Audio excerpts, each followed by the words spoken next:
Guys, welcome back to the show. If you're an entrepreneur, business owner, and you want to learn how to fish with dynamite, I'm about to show you that right now over the next 22 minutes. I'm going to teach you the highest levels of marketing, lead generation, and sales that you have ever learned. You're going to learn influence, persuasion, and pushing emotional triggers to get people to show interest in buying or using your product or service. I'm going to teach you exactly how you're going to sell your highest priced products or services without getting any objections. And I'm going to teach you how you can get a surplus of leads and referrals from existing customers and clients as well. The only thing I ask before you use the 22 minutes of content that I'm about to teach you is that you have a great product, a great service that delivers on its promise and can deliver the results as people expect. If you have a great product or service, you're about to learn strategies that are going to help you take this thing to millions more in sales. Enjoy. Fears and frustrations arouse emotion. Emotion creates motion. Welcome to the Bedros Keuilian Show. So how I would define marketing, and that was probably my superpower. Marketing was my first superpower, and then sales, and then ultimately leadership I had to develop. But marketing is taking people who don't know you, like you, trust you, and getting them to know, like, and trust you enough to be interested in your product or service. That is marketing, to take cold traffic, a cold audience who have a problem, but don't quite trust or like you or your solution yet, and get them interested enough to raise their virtual hand or their real hand and say, I am interested in learning more about your product or solution or service. That is marketing. We do that through Facebook ads, radio ads, TV ads, postcards, referrals. Marketing shows up in many different ways. It's taking someone who doesn't know about you, getting them to know about you, and then getting them to be interested. At that point, they go from being a suspect to a prospect to a lead. Once they're a lead, then the sales process begins. Whether you market to one person or a group of people, humans are humans, and we all share mostly the same level of fears, frustrations, and desires, right? Like, we desire safety and security. We desire companionship. We desire predictability in our life. Like, you don't want to get in your Tesla tomorrow and wonder if it's going to turn on or not, right? You want predictability. You want to be able to turn on the faucet and make sure water comes out. Predictability. Totally. So there's a level of like desires that we all have. We want to make enough money to keep our family safe and give people the experiences that we want to give them, the people that we love. So there's a set of desires. And so then the desires can become individual. It could become, I want to put on more muscle. I want to burn fat. I want to develop abs. I want to wear a two-piece bikini. Like when I was a personal trainer and many of my clients were women, it was, I want to be attractive to my husband again. I don't think he finds me attractive. That was a desire. So if you can figure out people's fears, frustrations, and desires, the desires show up in any different way. But desires are great, but what is exceptional are fears and frustrations. So if Mrs. Jones is like, I want to be, we're going to use her as an example. If Mrs. Jones is like, I want to be desirable to my husband again. I want to look like how I looked when we first met before I had 2 kids and put on 35 pounds of fat. I can't tell you how many times I've heard that from female clients. And I've literally have signed up thousands of people during the years of personal training that I did. And so, well, if you want to be 30 some odd pounds leaner and look like you did before you had kids, that's a desire. Check. Got it. I wouldn't spend too much more time on that with them. I would spend time on what happens if that doesn't happen? The fear, right? The frustration. What have you tried to do that on your own and haven't achieved it? What frustrated you, right? Because fear and frustration are greater motivators towards action than a desire. Once you understand human nature, that we all pretty much, doesn't matter your ethnicity, your religious background, where you live in a geography on the world, once you can understand human nature, you can pretty much list most people's fears, frustrations, and desires, bullet points of 10, 10, and 10. Mm-hmm. Now you can speak to the masses. And as you can poke those buttons, almost look at it like the old telephones back in the day that the little squared knob lit up when, line 5, line 6, right? And you're pushing the numbers and you're picking. It's that. It's literally you're pushing emotional buttons because fears and frustrations arouse emotion. Emotion creates motion. And so if you can get people emotional about something, you can get them to take motion, be active towards something. If you can understand human nature and you can articulate passionately, which, by the way, people watching and listening to this might be like, well, Bedros, but you've got the gift. I should let everyone know that English is a second language to me. It is. Number one. Number two, I've got ADD and OCD, and I was a nervous wreck all throughout elementary school when the teacher would ask us to read a paragraph or two from a book out loud, and all the kids would laugh at my accent and my poor ability to read, right? And I decided that I was going to become a master orator. I did this actively by literally reading books out loud and taking courses like improv classes and Toastmasters and hiring speaking coaches like Joel Weldon and others, Pete Vargas.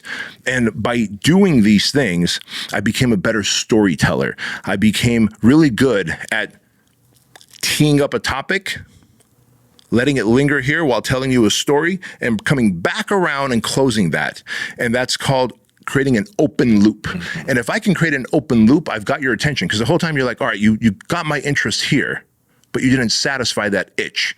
But now I'm telling you everything else that I want you to hear because I've got your interest. Then I'm going to come back around and satisfy that itch and wrap it up with the bow. There's a strategy, a process to it. If a monkey like me can do it, anybody can do it. But you have to first understand human nature, understand that selling one-on-one is the same as selling to the masses. To the masses, you obviously have to either write in sales copy, marketing, or you have to orate in video or in person, in an ad. But you understand the fears, frustrations, and desires, you knock it out of the park. And if you don't, then you stay broke. So salesmanship was not factory installed in me. In fact, I didn't know how to sell well. I did know how to get people's attention and maybe keep their attention in telling a story, because I've learned that from my dad, right? Watching him talk and tell the story and hold court, as people would say. But I didn't really know how to then ask for the money. At the end of the day, you can captivate someone, stir up their frustrations and fears, talk about their desires, and they're like, yeah, I desire those things, and I fear those things, and I have frustrations about those things. But then if you don't ask for the money and you don't overcome the objections during your speaking, your sales process, they're going to give you objections. Say, I got to talk to my spouse. I need to go think about it. I got to look at my bank account. And you never ask to go, so what do you think? Instead of asking for an actual close. And then they walk away. They go, I think I need to leave. Since it wasn't factory installed for me, thank goodness for Jim Franco, who brought me books from Zig Ziglar, Tom Hopkins, Brian Tracy, so that I could learn salesmanship. And I learned I didn't even know what the word objection was, right? And there is a structure to a sales process. The structure starts with building a rapport with the individual, because a sales process could happen, again, in print, in video, face-to-face, or to the masses. Same as marketing, right? Same as marketing. But you have to build rapport. So let's talk about if we're doing it with the individual, and then you can just translate that to print or video or to on stage speaking to the masses. You have to build rapport, likability. So what do you and the individual have in common? Like, well, you have a desire for fitness. I am fit, and I have a service that makes people fit. If I find out that you have a spouse, I'm going to tell you about my spouse.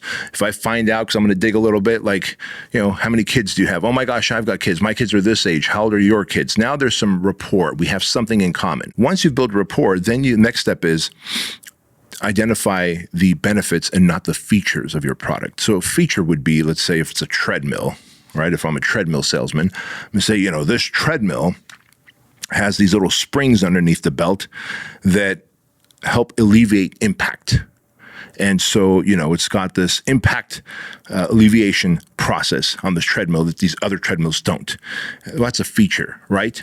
The benefit is, you told me that you wanted to lose 30 pounds.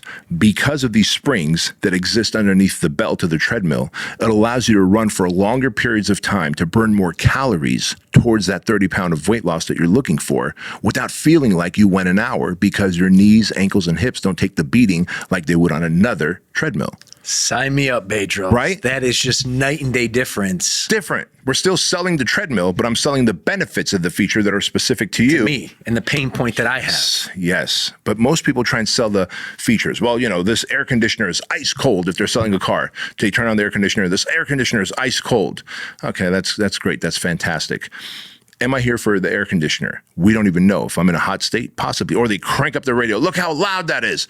Maybe I like to drive in silence. But if we built rapport, went to step one first, you would know who I am and what I want. Then you can show me the features that add benefits to my life. So we go from build rapport, and then we identify benefits as it relates to that person. Once we've done that, now we've got to overcome objections, right? You have to overcome the objections during your presentation. Remember you said curiosity? Curiosity is just you ask enough questions. You're never a salesperson. Salespeople never make money.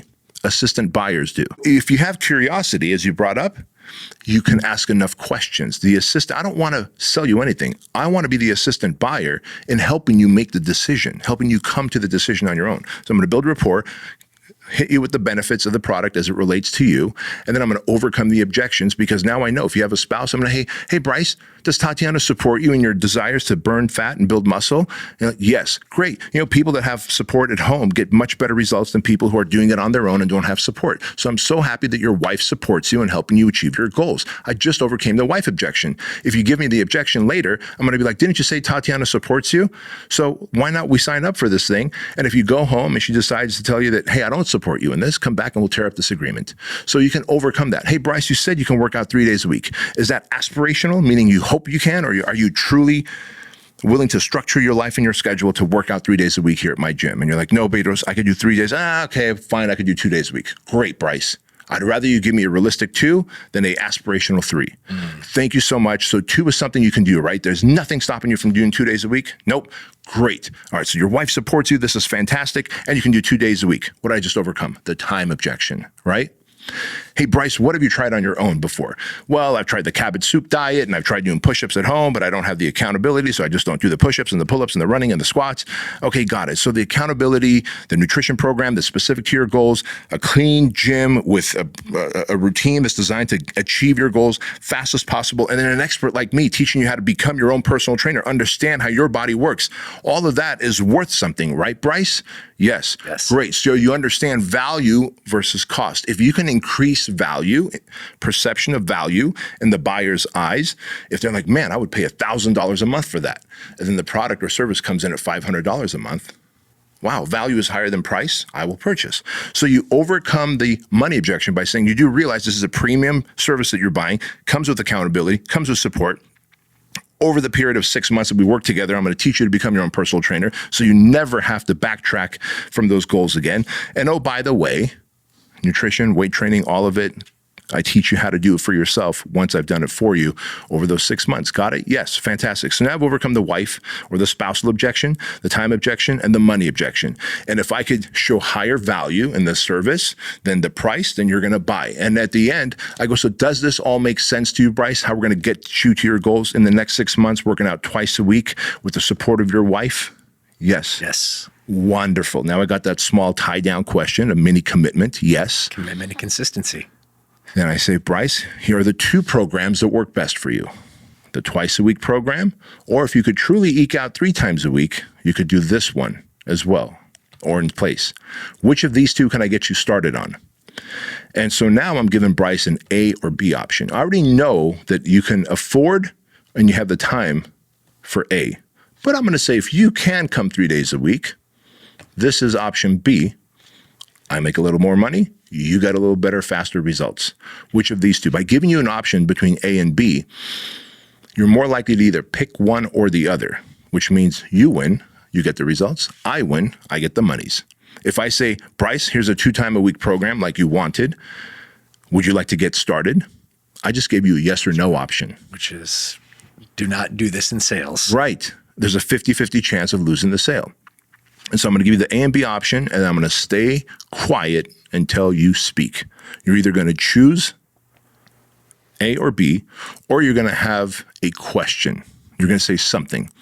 I'm always going to accept that as he just needs more clarification. You know, Bedros, I think I might go with option B, but I got to go talk to Tatiana. Bryce, I think that's a great idea. I'm just curious, what are you going to talk to her about? Right? I'm constantly going to take everything as you just need more clarification. You are not allowed to leave. I'm not going to hold you down. You can get up and leave. But I'm always going to say, that's a great idea. I'm going to agree with you. Yeah, acknowledge. Because why should we become adversarial? I am the assistant buyer after all. But I am going to say, I'm just curious. See, curiosity again, right? Just curious, what are you going to ask her? Maybe I did a horrible job clarifying things for you. Oh, well, I need to talk to her about our finances. Oh, so she supports you. It's a financial thing.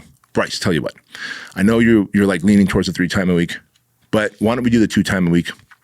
We know it works with your schedule, and financially it is more affordable than the 3 time a week. So let's get started there, okay? And I'm nodding my head and saying okay, and already you're nodding your head along with me here. And so again, if you say, well, no, I still need to go and, to think about it. Bryce, I totally understand. I have to think about the big decisions in my life too. But I'm just curious, maybe I did a horrible job explaining, what exactly do you need to think about, right? I'm always just showing up with curiosity. And so if I could build rapport, explain the benefits, show value, that value is higher than the cost, overcome the objections, and then finally, the 5th step, ask for the sale by giving an A and B option and then shutting my big fat mouth. 70 to 90% of the time, I'll have made the sale. I will extract money from you in exchange for value. And that is what the assistant buyer does. A closer does shady, slippery stuff that just doesn't feel right. And then the person buys and then goes home and they have this weird buyer's remorse and they call and I think I want a refund. I think I want to cancel. I don't think I want to do this. Don't ever be a closer. Be the assistant buyer. Help people come to the conclusion. You'll make a ton of money. Hey guys, quick interruption to the Bedros Keuilian show. I took some time to go to the local juice stores here in town and I bought all these different ginger, turmeric, and walnut shots.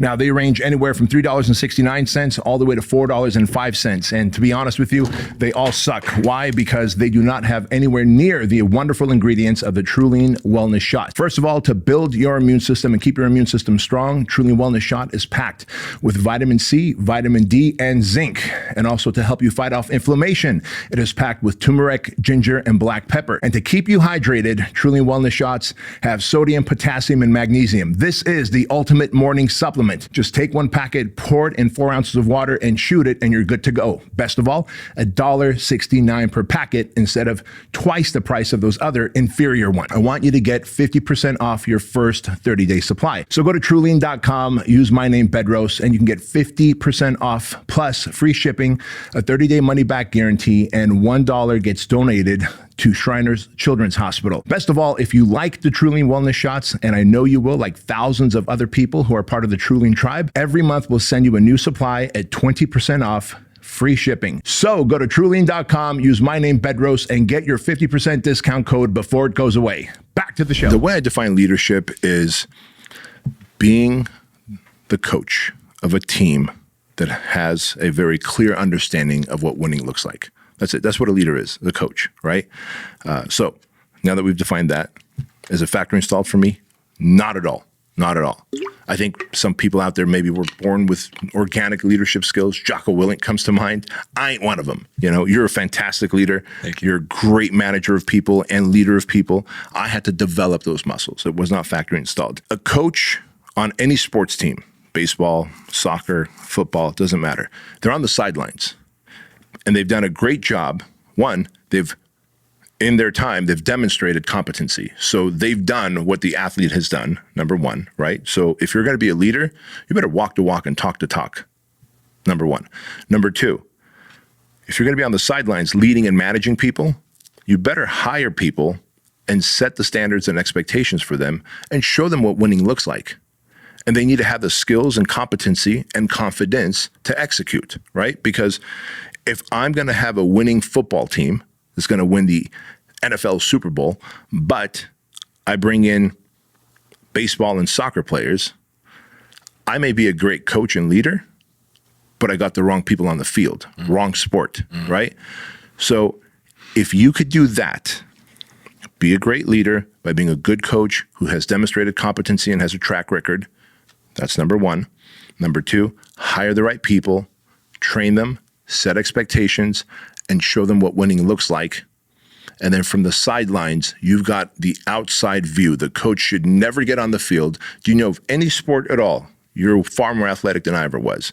And you're into football and basketball and all this, and you played soccer. Do you know any sport at all where the coach goes on the field to score a goal or a touchdown? Not one. Okay. And so that's what happens when people think they're good leaders and then they try and jump in the weeds. Now, I'm not saying you shouldn't jump in the weeds every now and again, but most of the time you should be looking up and out. You should be looking up and out because you could see the entire battlefield or the entire athletic field where every individual is just going to see what their little zone of genius is, right? The running back's going to see this, the quarterback's going to see that, the defensive guys are going to see this. And if you could do that and set the expectations and show them what winning looks like, then you sit back and you let them do their thing. Obviously, there's timeouts and there's halves and quarters and whatever that you can check KPIs, key performance indicators. How do we know if my athletes are doing a great job? The scoreboard, right? That's the scoreboard. Yeah. That is how many yards you rushed. That is, how many interceptions took place. All those things matter, and those are the KPIs, key performance indicators. So now if I've got a team of marketers and salespeople and then product, service, and support people, great. And they all know what winning looks like. I'm leading them. I've set the expectations. They know how many leads they need to get, how many sales. If halfway through the month, my salespeople haven't hit the expectation, the KPI, I'm having a correction conversation with them. Hey, this is what winning looks like. You know that, right? Yes. You haven't forgotten it? No. Great. What's stopping you from winning? We're halfway through the month and we're behind pace. Aha. So how can I help you fix this? There is a time for the leader, the coach, to jump in the weeds. It's how can I help you fix this? Well, I just need more leads. Or, I've been off at home. I haven't been sleeping well. I've been having arguments with the honey and that's carrying over into the business. Or I'm just on a bad streak. Okay, great. Let's do some role playing. Let's do whatever, right? You tune them up and then set them loose again. From time to time, the coach leader also has to part ways with people. No one gets into business and entrepreneurship to become a leader to say, I can't wait to fire my first, second, third person. But from time to time, you have to fire people off your team.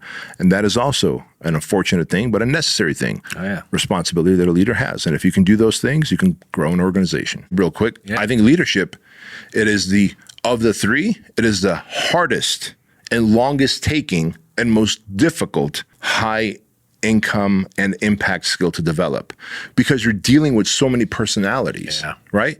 If I'm a salesperson and I'm dialed in, man, I can close people, in masses or one-on-one all day long.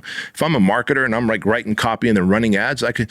But if I'm having to deal with all these different personality types and emotions and feelings and thoughts, and heck, you have to have the patience of a saint, but the savageness of a seal. So whether it's marketing, sales, or leadership, actually put some of the stuff you learned from the free stuff, from the low paid stuff, from the high level coaching stuff that you get, put it into practice. Because when you do, there's something about when an idea goes from like the back of a napkin into real world where you get to see the chinks in the armor, chinks in the chain. You're like, oh, it all looked good here on paper. Until like I actually put it into practice and I see where the Achilles heel is in my thing, and I can start fixing that. But if you don't, this is why I'm not a big fan of colleges and universities, because most 99.9% of professors profess, but have never practiced. All in theory, baby. All on theory. Yeah. And there was no professor out there anywhere, not Yale or Harvard, that could have told any entrepreneur how to survive and thrive during the pandemic, because they profess and not practice. We, on the other hand, we are covered with so much battle scars from that pandemic that if there's another pandemic anywhere, we could run a masterclass on how to not only survive, but thrive through that pandemic. And because we've practiced it.